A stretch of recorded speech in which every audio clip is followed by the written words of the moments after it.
Hey everybody, I hope you're doing well today. My name is Brad Cartwright and the following video is a free preview from bradcartwright.com, a website designed for IB economics students all around the world so that you know you will have all of the information you need to feel empowered for a unit test, a semester exam, or ultimately the IB exam at the end of your 2-year journey. So take a look at the website when you get a chance, and in the meantime, enjoy this free preview.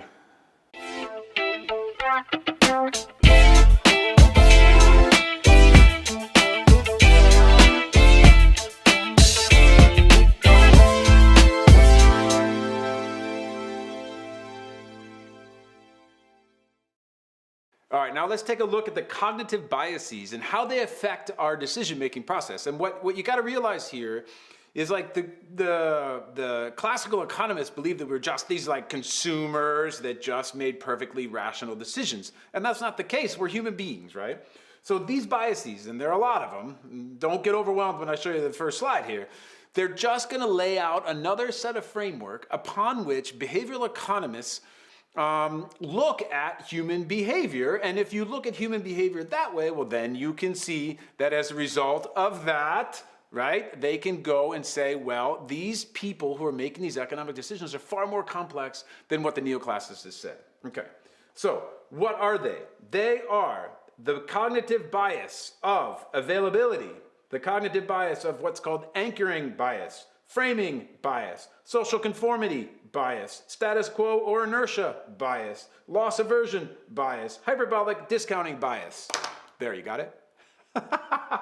No, those are, okay, we're gonna go through each one of those individually, but you see right there that there's a different type of information that behavioral economists bring into the equation to understand how we behave. Okay, so let's take a look at each one of these individually. All right, first of all, availability bias. This is talking about the availability of information that we have to make a decision.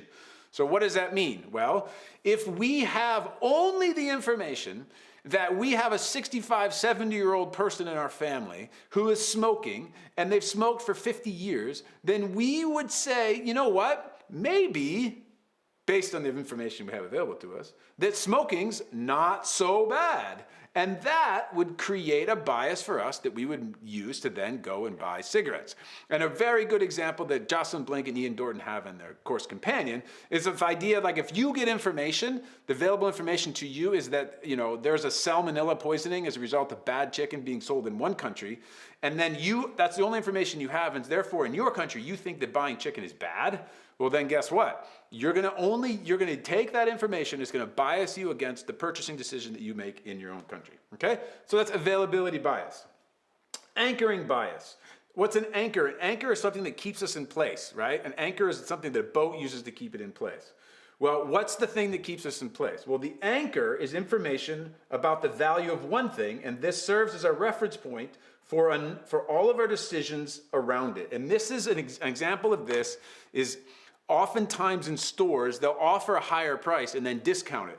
And so you think you're getting a deal, but that's because they anchored you up at this higher price. So if they want to get $10 for a shirt, they might say that, you know, this shirt's $20, but it's 50% off, buy it now. Well, they actually got the price they wanted, but they anchored you higher at a higher price, okay? And this happens a lot, and we all fall victim to it because we don't really know what the real price is of the products that we're buying, right? We just assume that the $20 is what it's worth, so we're willing to pay half price, but really they got their full price of $10. Okay, so availability bias and anchoring bias. The next two are something called framing bias and social conformity bias. Framing bias is pretty interesting. You know, think about a frame, right? A picture frame. Well, that frame sets the standard upon which we would make decisions. So framing bias is the way in which we learn about something. The way it is framed to us initially impacts our final decisions. And the great example, and this is all over the place in marketing, is when you see something that says 90% fat-free. And you're like, oh, wow, 90% fat-free, that sounds pretty good. But if you flip it around, it's like, man, 10% of that's fat. If you saw 10% fat, you might be like, yeesh. But if you saw 90% fat-free, you might think, oh, wow, that's pretty healthy. Okay, so this is all over the place. We get framed all of the time when it comes to decision-making processes. Okay. Social conformity, my friends, we are humans that that are subject to social conformity. We all, to some degree, want to fit in. And so social conformity is something that really impacts our purchase decisions, even though it's not rational. Like, most of you all too young, but like if you just look at Crocs, like the shoes, they're ugly, man. They're super ugly. There's nothing cool about Crocs except, man, somehow they got cool. Maybe it's the name. Maybe it's how useful they are. Maybe the fact that you can just spray them off with a hose and they're no longer dirty. Or you might actually think they look cool when they look silly. Uggs is another example, like those big furry boots. If you really just look at them, they're kind of ugly, or they're certainly not more attractive than some other options, but they just got cool. And therefore, even though we might not think individually that they are cool, our decision process would be affected by the fact that we want to fit in, which is a notion of herd mentality, okay? And then lastly, there's notion of status quo. What does that mean? Well, that just means like it's easier, you know? There are so many examples of this that just inertia, we just do nothing. And the best examples, and this is my own personal thing, like I have a cell phone that's with Movistar, which is Telefonica, which is a Spanish company. And you know what? I just like them. I like the logo. I like the colors.